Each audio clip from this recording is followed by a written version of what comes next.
Who needs the eye of the tiger when you have robotic exoskeleton arms?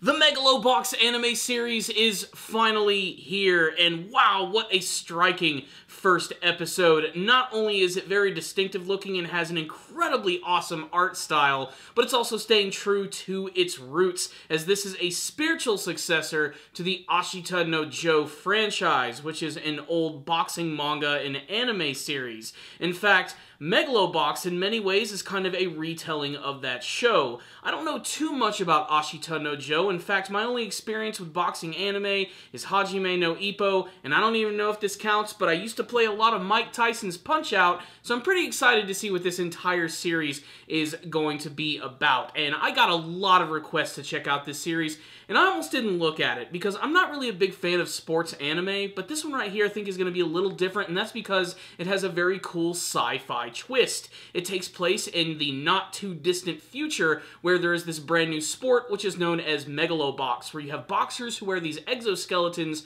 which cover their shoulders and their arms, and it powers up their punches even more. As if we weren't killing enough brain cells, now it's even awesome. We literally have a perfect combination of man and machine, and have basically turned boxing into rock'em sock'em robots, but it's going to lead to what I think is going to be some of the best action that we're going to see all anime season, and I'm very excited to see what they're going to do with that. And basically this story is kind of a rag to riches story, very classic for boxing, very similar to Rocky or Cinderella Man, or even the other countless boxing stories that we've seen in countless mediums. And I think it's going to work here, as the main character is already instantly likable and probably has the coolest freaking name ever.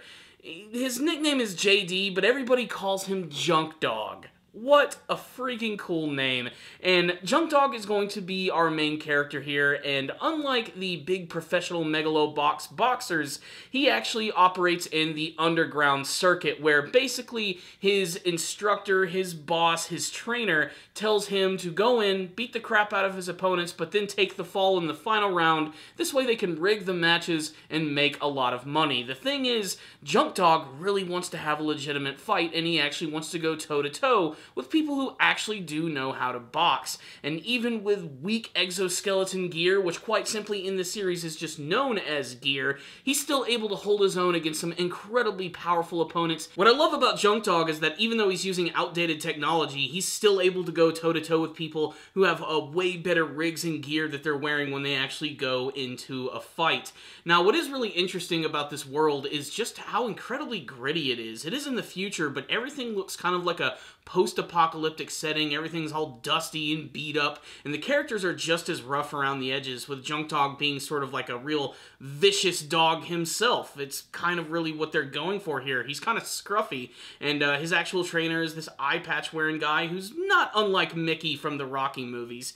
But then we have this other big subplot where there is this group known as the Shirato Organization, and they're getting ready to start this big open tournament where anyone can come in and battle in Megalobox, and they're calling it Megalomania, and it looks like this has caught the attention of Junk Dog, who at first thinks he's just going to be trapped in this underworld fighting world for the rest of his life, but by the end of the episode he realizes he's about to be dragged into Megalomania. There are a couple of scenes in this episode which absolutely tease the viewer when you think you're about to get just such an amazing action scene, and they pull it out from under your feet. They're truly waiting their time, but I have a feeling it's going to look really awesome, especially when there's a scene where he drives out to the city to take a look at this big Megalomania place, and he ends up accidentally almost running over the owner of the Shirato Organization, and he comes afoul of her bodyguard, who goes by the name of Yuri, who's basically her very own personal attack dog. And this guy looks like he's probably going to be the main rival of the series. He's like the greatest Megalobox boxer in the world, and he's really tall and intimidating, and they're about to have this awesome fight in the rain when suddenly it gets interrupted, and it looks like we're probably never going to see these guys fight again until the end of the series. That is until at the very end of the episode when Junk Dog goes into another underground fight that he's going to have to throw when he realizes that his surprise opponent is none other than Yuri, the personal bodyguard and ultimate boxer. And Yuri also brings his very own personalized gear to the battle, and this is where you truly get to see the difference in the equipment that the characters are using. Like, for the most part, what Junk Dog is using is kind of like this rig, which just goes up around his arms and his shoulders and goes all the way to his fists, and they look like they're made out of, like, pistons, and they're real old school and beat up looking. And then Yuri comes in, and his basically just looks like basically humanized armor. Kind of reminds me of Jax from Mortal Kombat, if you get my drift. It just looks real streamlined and incredibly intimidating. It looks like he's truly built for speed. And the episode ends as these two characters are finally about to throw down, and Junk Dog realizes this is a fight that he's not going to have to throw. He can actually get serious about it, and it looks like he's going to have a really good time. So, what's the rundown on this series right here? Wow, what a visually appealing looking show. I have to be perfectly honest, when I first started watching it, I thought it was kind of a turnoff. There's this weird filter over the entire series, which kind of, like, dulls it out a bit, but at the same time also makes it very realistic and also just so nice to look at. It's really kind of hard to put into words, but not just the characters themselves, but the overall backdrops of everything just look so lived in and so deteriorated and old. You feel like you've lived in this place for a very long time. It just gives a great sense of feeling and atmosphere, especially to the world of Junk Dog, which, along with his really ridiculous and non-subtle name, he's basically a kid from the slums. He's gonna be the underdog of the series, I have a feeling, and I can't wait to see how his first battle with Yuri is going to go, if he's actually going to be able to take this guy on, or if he's going to get a rude awakening and just get completely beaten down.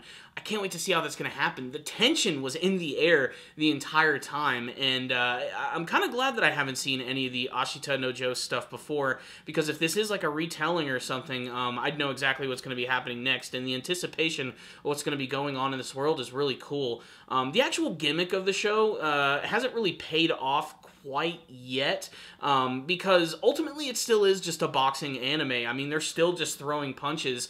So far, the actual gear that they're wearing is basically just an aesthetic. It just looks cool. But I can't wait to see if the actual series goes on, if these gears are actually going to have unique abilities attached to them when they actually are fighting. I don't know what those could actually be, but they could completely transform the concept of what we've seen from typical boxing animes, and maybe that's what they're trying to do with this show right here. But their incredibly bold art style has already, I think, proven that this is going to be something to look out for. So let's get to the brass tacks here. What's the deal with the first episode of Megalobox? It was pretty freaking awesome. From a production standpoint, from a storytelling standpoint, to already caring about the characters, atmospherically speaking, this was kind of a full package, kind of a first episode. And while it didn't have a super big action scene to completely hook the viewer, I think the way the episode actually ended and how they built up the confrontation between Junk Dog and Yuri is really exciting. I mean, it's got me super excited to see the next episode of the series. I'm interested to see what Junk Dog's journey is going to be like, and I can't wait to watch more of this super awesome looking show.